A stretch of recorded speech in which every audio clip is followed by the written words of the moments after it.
मुल्क को खतरा न हिंदुओं से न मुसलमानों से। आज इस मुल्क को तकलीफ है तो सिर्फ बेईमानों और गद्दारों से। भूल मत करना सिर्फ पापा की परी समझने की, वरना मुझे अपने वतन के खातिर हथियार भी उठाना आता है, हथियार भी उठाना आता है। यहाँ की चांद मिट्टी का ही गुणगान करती हूँ कि चिंता नहीं है मुझे स्वर्ग जाकर मोक्ष पाने की, कि चिंता नहीं है मुझे स्वर्ग जाकर मोक्ष पाने की। बस तिरंगा हो कफन मेरा, यही अरमान रखती हूँ, यही अरमान रखती हूँ। सभी मेहमानों, देवता तुल्य गुरुजनों, मेरे छोटे और बड़े बहनों भाइयों, आज हमारे राष्ट्रीय उत्सव के उपलक्ष्य में आज मैं तमन्ना मिर्जा आप सभी के सामने अपने कुछ विचार साझा करना चाहूंगी। देशभक्ति व राष्ट्रमान है क्या, तो आज मुझे खुलकर बोलना है और आप सभी को समझकर सुनना है। मैं नहीं मानती कि राष्ट्रमान के सामने खड़े होकर गाना वंदे मातरम, भारत माता की जय, जोर शोर से नारे लगाना ही देशभक्ति है। क्योंकि महोदय ये वो सत्य है जहाँ सत्य, अहिंसा, सदाचार है, साथियों सैन्य मिलने तोड़ी के बाद जैसे लोग मुझे नजर आते। ये वो सत्य है जहाँ महोदय ये वो सत्य है जहाँ घर में दो सगे भाई शांति, अमन और चैन के साथ बड़ी मुश्किल से जीते नजर आते हैं। और जिस देश के युवक Facebook, WhatsApp, Instagram, social networking पर सेटिंग, डेटिंग, चैटिंग और फेटिंग के मायाजाल में फंसे नजर आते हैं, अरे मुझे तकलीफ तो तब होती है आज का ये नौजवान जिसके कंधों पर जिम्मेदारी है राष्ट्र निर्माण और देश समाज के आसान को जोड़ कर रखने की। वही युवक आज मुझे पबजी गेम में डूबा और शराब की लत में भीगा नजर आता है, शराब की लत में भीगा नजर आता है।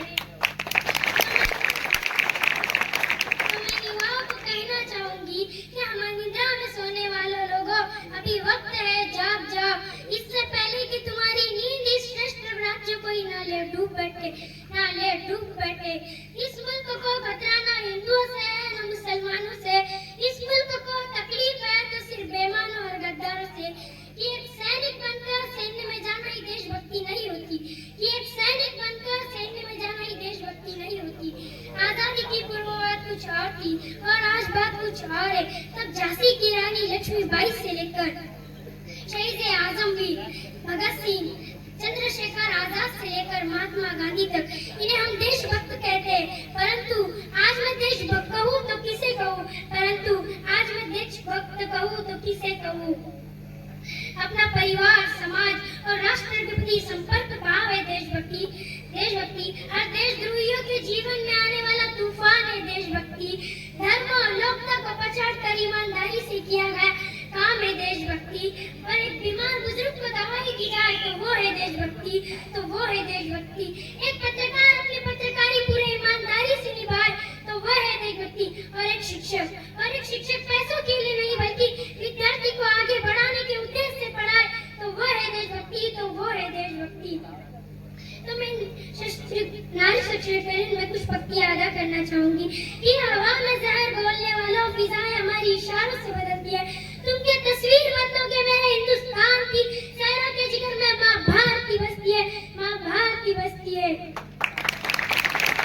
और आज मैं यहाँ बात महिलाओं की करूँ तो महिलाओं को आज आरक्षित नहीं बल्कि सुरक्षित करने की जरूरत पड़ती क्योंकि आज कंडम, हत्या, दहेज प्रथा, बलात्कार जैसी बातें बढ़ती नजर आ रही है। तो इसमें नारी सशक्तिकरण में कुछ पंक्तियां अदा करना चाहूंगी कि स्वतंत्र की रक्षा का हम लड़कियों को भी हक है, कि स्वतंत्र की रक्षा का हम लड़कियों को भी हक है। इतिहास की किताबें उठा कर देख लो जिन्हें हमारे काबिलियत पर शक है, काबिलियत पर शक।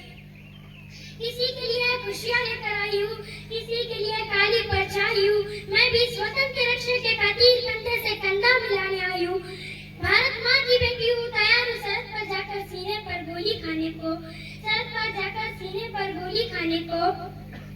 एक माँ बनकर हर दर्द को छुपाना आता है, एक बहन, बेटी या पत्नी बनकर हर दर्द को छुपाना आता है। और रसोई में सिर्फ बेलन ही नहीं साहब, मुझे अपने वतन के खातिर हथियार भी उठाना आता है, हथियार भी उठाना आता है। और आज मैं यहाँ पर राजनीति की करूँ तो मुझे राजनीति से कोई परहेज नहीं है, परहेज राजनीति करने वाले राजनेताओं से।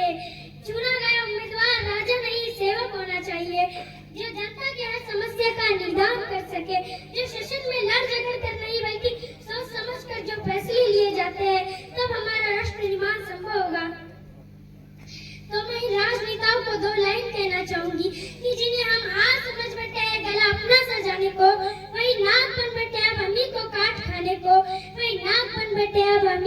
काट खाने को।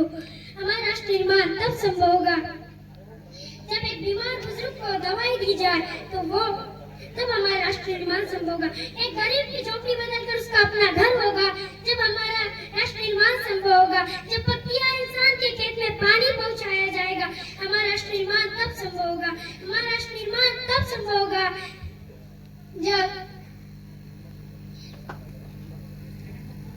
करती हूँ कि हमारा राष्ट्र निर्माण तब संभव होगा जब हमारे सोच से राजपूत और मेघवाल नजर को हमारे सोच से मिटाया जाएगा। और अंत में किसी शायर की पक्तियां और अपने तमन्ना के साथ वाणी को विराम देते हुए कहना चाहूंगी कि काश